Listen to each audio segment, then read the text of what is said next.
안녕하세요. 프라나 이비인후과 안철민입니다.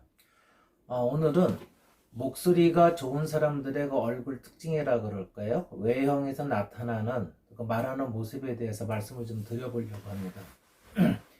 일반적으로요, 목소리 말을 하고 발음을 하는 거는 근육을 쓰는 거는 쓰는 것이기 때문에 우리가 운동하는 거하고 동일하게 생각을 하시면 돼요. 보통 어떤 운동을 하든지 운동 자체를 잘하려면 그 운동에 적합한 좋은 자세와 좋은 모양이 나와야 그 운동을 잘할 수가 있죠. 예를 들어서 그 수영을 잘하려면은 수영을 하는 기본적인 테크닉이나 영법 같은 게 좋아야지, 또 바르게 돼야지 수영을 잘할 수가 있고 속도도 날 수가 있을 거고요. 골프를 친다고 하던가 또 무슨 권투를 한다고 하던가 하더라도 그 자세나 그런 것들이 정확하게 올바른 자세가 되고 올바른 근육이 발달이 돼야 그 운동을 잘할 수가 있을 겁니다. 마찬가지로 말을 하는 것도 목소리를 내거나 발음을 하는 것도 마찬가지예요. 그러면은 그것이 외형적으로 보이게 됩니다. 가령 요즘에 TV에서 보면은 어떤 프로에 이제 여자분들 운동선수들이 나오는 프로를 보면은 그건 어떤 언니 무슨 프로가 있는 것 같아요. 프로를 보니까 거기에 이제 최근까지 운동을 했던 전문 운동인들이 나와서 방송을 하는 것 같은데 거기에 보면은 배구를 하셨던 분들은 키가 일단 크고요. 키가 커야 배구가 수월하니까 그렇게 될 수도 있겠고요. 그 운동 자체가 키를 크게도 만들 겁니다. 또 어떤 수영을 하셨던 분은 어깨가 굉장히 넓어요. 다른 그 여자분들에 비해서. 수영 선수 특유의 팔 동작이나 어깨 동작을 많이 쓰기 때문에 외형적으로 어깨가 발달이 되니까 이렇게 넓고 클 수밖에 없는 겁니다. 정확한 그런 동작을 하고 반복 훈련을 하다 보면 발달이 되기 때문에 외형적으로도 모양이 변화가 오는 거죠. 마찬가지로요. 말을 하는 것도 정확하게 바르게 하는 사람하고 그렇지 않은 사람하고는 말을 하는 형태나 운동성이 달라지기 때문에 외형적으로 보면은 그게 표가 나요. 가령 첫 번째로 이제 말씀을 드릴 수 있는 게요. 이 턱의 모양을 볼 수가 있습니다. 좋은 방법은요. 말 그대로 턱은 그냥 머리뼈에 붙어 있는 거기 때문에 이게 밑으로 뚝 떨어지는 게 가장 자연스러운 거거든요. 턱 관절이 보시면 이렇게 있어서 이게 여기를 중심으로 해갖고 이제 문이 이렇게 경첩이 열리듯이 빠지면 그 뒤로 빠지게 돼 있어요. 이렇게. 그래서 여기를 중심으로 이렇게 뒤로 이렇게 아래로 열리게 돼 있는 거거든요.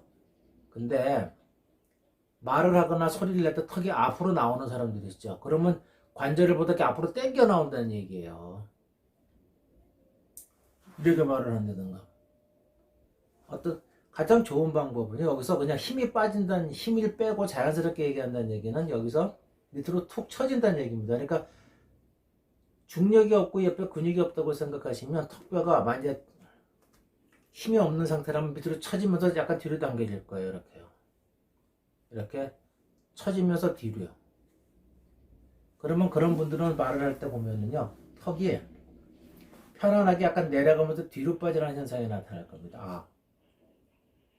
근데 반대로 말을 할 때 턱이 앞으로 나오는 분이 있다든가 평상시엔 괜찮은데 말을 하면 나온다든가 틀어진다든가 그런 모양이 나타난다면은 그분은 뭔가 발성할 때 발성을 효율적으로 잘하지 못한다. 발음하는 게 뭔가 문제가 있다. 생각을 할 수가 있을 거예요.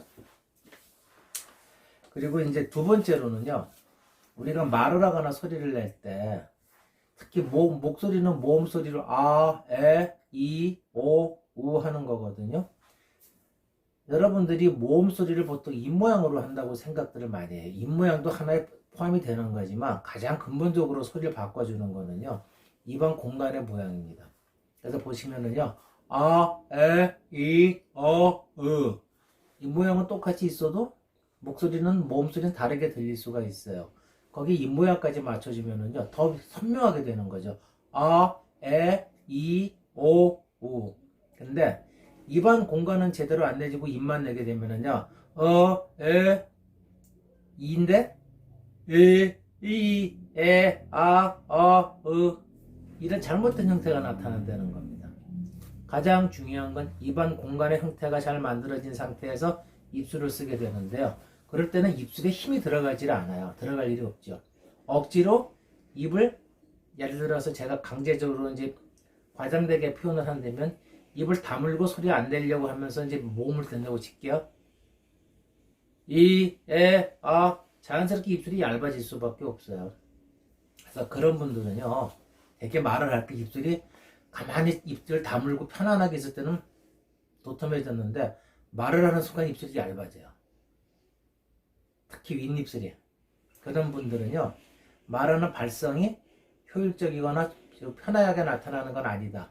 발음하는 방법에서 혀를 쓰거나 발성하는 근육이 좀 쓰는 것이 부자연스럽다. 그렇게 이해를 하시면 될 겁니다. 첫 번째, 턱이 앞으로 나오느냐 뒤로 나오는 걸 보시는 거고요. 말할 때 입술이 얇아지느냐 안 얇아지느냐, 이게 외형적으로 가장 특징적으로 나타나는 거예요. 그 다음에 이제 세 번째로 나타나는 거는요, 건강한 사람이 소리를 잘 내요. 우리가 몸이 약하거나 허리 오지 마르거나 하게 되면은요, 정상적으로 호흡을 쓸 수가 없습니다.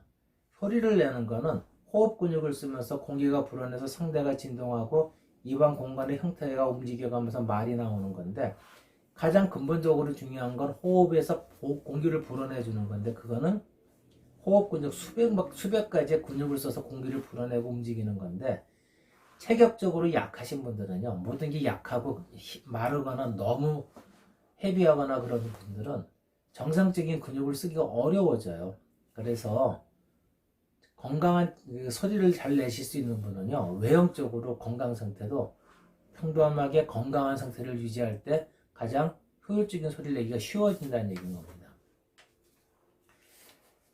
오늘은 제가 이렇게 세 가지에 대해서 특징적으로 좀 외형적인 걸 말씀을 좀 드렸어요. 거기다 또 다른 걸 포함시키면은 자세죠, 자세. 이러고 말씀을 꾸부정하게 말을 하거나 할 때는요, 항상 호흡 쓰는 거나 이런 것이 달라질 수밖에 없고, 성대하고 기도하고 위치가 제대로 밸런스를 맞춰주실 수가 없기 때문에 말하기가 어려워져요. 그래서 외형적으로 보통 그걸 본인이 만들어내려고 하는 것도 좋고요. 아니면 자기가 소리를 내면서 그런 형태가 만들어지도록 노력을 하시는 겁니다. 말을 잘하고 목소리를 잘 내는 분들은요, 일단 자세가 바라요. 똑바르게 돼 있습니다. 절대로 이러면서 말할 수는 없어요. 그러면 호흡 쓰기가 어려워지거든요. 똑바른 자세를 쓰면서요, 머리 위치도 편안한 위치가 되겠죠. 숙이거나 옆으로 되거나 그런 것보다는요. 그 다음에 말을 할 때 턱이 앞으로 돌출되거나 옆으로 삐뚤어지지 않게. 그 다음에 항상 말을 할 때 보면은 입술이 편안할 때처럼 도톰한 모양을 만들고 있다는 거예요. 그걸 잊지 마세요. 잊지 마시고요.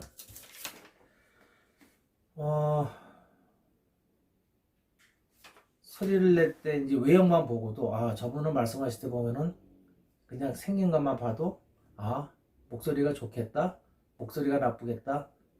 그리고 나도 한번 거울을 보시면서 이런 모양을 만들면은 소리가 좀 쉽게 나지 않겠는가? 그런 생각을 하시면서 한번 소리 내는 게 관심을 가져보시면은 훨씬 더 쉽게 좋은 목소리하고 좋은 발음 하실 수 있을 거라고 생각이 됩니다.